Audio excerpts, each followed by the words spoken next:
Max beer bar में sex racket चलने की सूचना मिलते ही नॉर्दर्न टाउन थाने के सब इंस्पेक्टर भीमा सिंह ने अपने दलबल के साथ वहां छापा मारा। वहां किसी शख्स के जन्मदिन का सेलिब्रेशन हो रहा था। खचाखच भरे हाल में सिगरेट, शराब और तेज परफ्यूम की मिली जुली गंध फैली हुई थी। घूमते रंगीन बल्बों की रोशनी में अधनंगी बार डांसरों के साथ भौंडे डांस करते मर्द गदर सा मचाए हुए थे।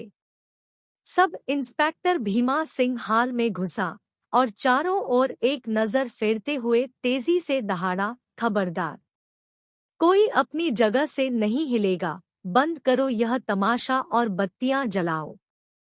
तुरंत बार में चारों ओर रोशनी बिखर गई। सब कुछ साफ साफ नजर आने लगा। सब इंस्पेक्टर भीमा सिंह एक बार डांसर के पास पहुंचा और उसे ऊपर से नीचे तक देखते हुए एक जोरदार तमाचा उसके गाल पर मारा। वह बार डांसर गिर ही पड़ती कि भीमा सिंह ने उसे बाहों का सहारा देकर थाम लिया और बार मालिक को थाने में मिलने का आदेश देते हुए वह उस बार डांसर को अपने साथ लेकर बाहर निकल गया। भीमा सिंह ने सोचा कि उस लड़की को थाने में ले जाकर बंद कर दे। फिर कुछ सोचकर वह उसे अपने घर ले आया। उस रात वह बार डांसर नशे में चूर भीमा सिंह के बिस्तर पर ऐसी सोई जैसे कई दिनों से न सोई हो। दूसरे दिन भीमा सिंह ने उसे नींद से जगाया और गर्मागर्म चाय पीने को दी। उसने चालाक हिरनी की तरह बिस्तर पर पड़े पड़े अपने चारों ओर नजर फेरी। अपने आप को महफूज जान उसे तसल्ली हुई। उसने कनखियों से सामने खड़े उस आदमी को देखा जो उसे यहाँ उठा लाया था। भीमा सिंह उस बार डांसर से पुलिसिया अंदाज में पेश हुआ तो वह सहम गई, मगर जब वह थोड़ा मुस्कराया तो उसका डर जाता रहा और खुलकर अपने बारे में सब कुछ सच सच बताने लगी कि वह जामपुर की रहने वाली है। वह पढ़ी लिखी और अच्छे घर की लड़की है। उसके पिता ने उसकी बहनों की शादी अच्छे घरों में की है।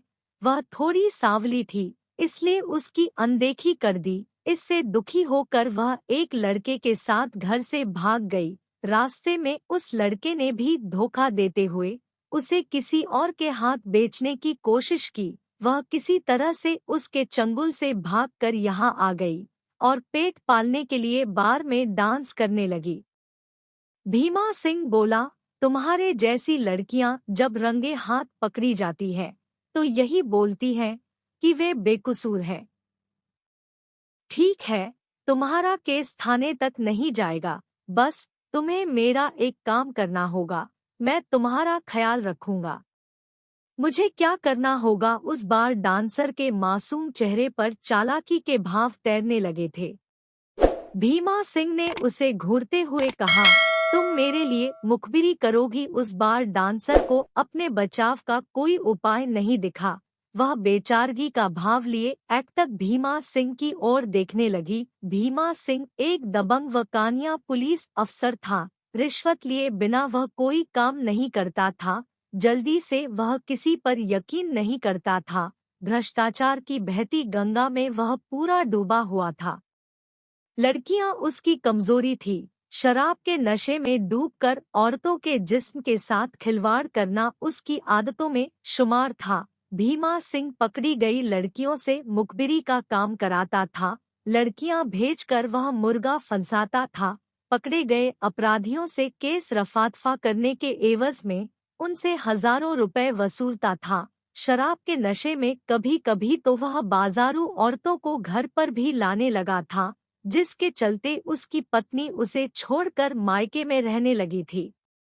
इस बार डांसर को भी भीमा सिंह यही सोच कर लाया था कि उसे इस्तेमाल करके छोड़ देगा, पर इस लड़की ने न जाने कौन सा जादू किया जो वह अंदर से पिघला जा रहा था। भीमा सिंह ने पूछा, तुम्हारा नाम क्या है? रेशमा। जानती हो मैं तुम्हें यहाँ क्यों लाया हूँ? जी नहीं, क्योंकि थाने में औरतों की इज्जत नहीं होती। तुम्हारी मोनालिसा सी सूरत देखकर मुझे तुम पर तरस आ गया है। मैंने जितनी लड़कियों को अब तक देखा उनमें एक सेक्स अपील दिखी और मैंने उनसे भरपूर मजा उठाया, मगर तुम्हें देखकर। भीमा सिंह की बातों से अब तक चालाक रेशमा भांप चुकी थी कि यह आदमी अच्छी नौकरी करता है, मगर स्वभाव से लंपट है, मालदार भी है। अगर इसे साध लिया जाए। रेशमा ने भोली बनने का नाटक करते हुए एक चाल चली। मैं क्या सचमुच मोनालिसा सी दिखती हूँ? रेशमा ने पूछा।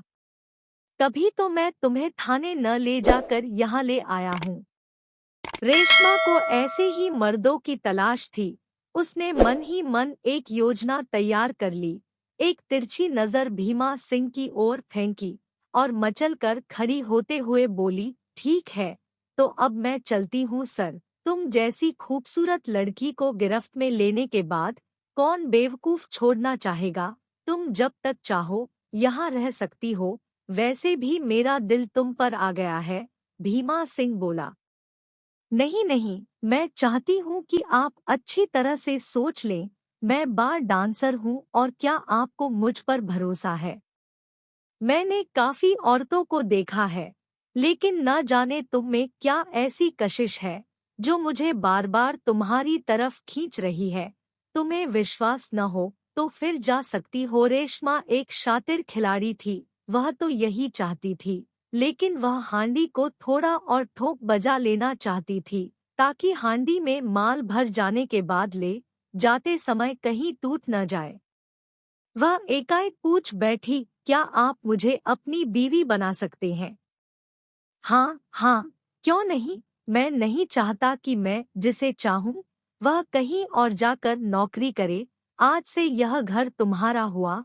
कहकर भीमा सिंह ने घर की चाबी एक झटके में रेशमा की ओर उछाल दी। रेशमा को खजाने की चाबी के साथ सैया भी कोतवाल मिल गया था। उसके दोनों हाथ में लड्डू था। वह रानी बनकर पुलिस वाले के घर में रहने लगी। भीमा सिंह एक फरेबी के जाल में फंस चुका था।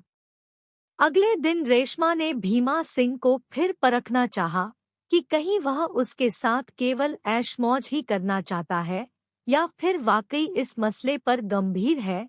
कहीं वह उसे मसल कर छोड़ न दे, फिर तो उसकी बनी बनाई योजना मिट्टी में मिल जाएगी। रेशमा घड़ियाली आंसू बहाते हुए कहने लगी, मैं भटक कर गलत रास्ते पर चल पड़ी थी।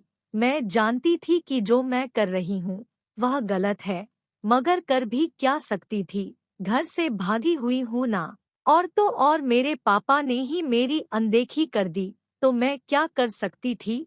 मैं घर नहीं जाना चाहती। मैं अपनी जिंदगी से हारी हुई हूँ। रेशमा, तुम अपने रास्ते से भटक कर जिस दलदल की ओर जा रही थी, वहां से निकलना नामुमकिन है। तुमने अपने मन की नहीं सुनी और गलत जगह फंस गई। खैर, मैं तुम्हें बचा लूंगा, पर तुम्हें मेरे दिल की रानी बनना होगा। भीमा सिंह उसे समझाते हुए बोला, तुम मुझे भले ही कितना चाहते हो, लेकिन मैं तुम्हारे साथ नहीं रह सकती। मैं बार डांसर बनकर ही अपनी बाकी की जिंदगी काट लूंगी। तुम मेरे लिए अपनी जिंदगी बर्बाद मत करो। तुम एक बड़े अफसर हो और मैं बार डांसर। मुझे भूल जाओ। रेशमा ने अंगड़ाई लेते हुए अपने नैनों के बाण ऐसे चलाए कि भीमा सिंह घायल हुए बिना नहीं रह सका। यह तुम क्या कह रही हो रेशमा? अगर भूलना ही होता तो मैं तुम्हें उस बार से उठाकर नहीं लाता। तुमने तो मेरे दिल में प्यार की लौ जलाई है। रेशमा के मन में तो कुछ और ही खिचड़ी पक रही थी। उसने भीमा सिंह को अपने रूपजाल में इस कदर फांस लिया था कि वह आंख मूंद कर उस पर भरोसा करने लगा था। भीमा सिंह के बाहर जाने के बाद रेशमा ने पूरे घर को छान मारा कि कहाँ क्या रखा है। वह उसके पैसे से अपने लिए कीमती सामान खरीदती थी।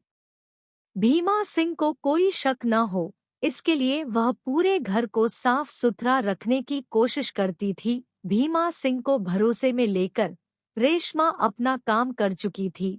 अब भागने की तरकीब लगाते हुए एक शाम उसने भीमा सिंह की बाहों में झूलते हुए कहा, एक अच्छे पति के रूप में तुम मिले, इससे अच्छा और क्या हो सकता है? मैं तो जिंदगी भर तुम्हारी बनकर रहना चाहती हूँ, लेकिन कुछ दिनों से मुझे अपने घर की बहुत याद आ रही है। मैं तुम्हें भी अपने साथ ले जाना चाहती थी, मगर मेरे परिवार वाले बहुत ही अड़ियल हैं।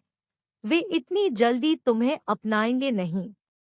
मैं चाहती हूँ कि पहले मैं वहाँ अकेली जाऊँ। जब वे मान जाएंगे, तब उन लोगों को सरप्राइज देने के लिए मैं तुम्हें खबर करूँगी। तुम गाड़ी पकड़ कर आ जाना।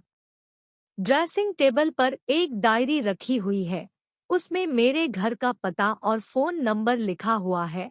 बोलो, जब मैं तुम्हें फोन करूँगी, तब तुम आओगे न?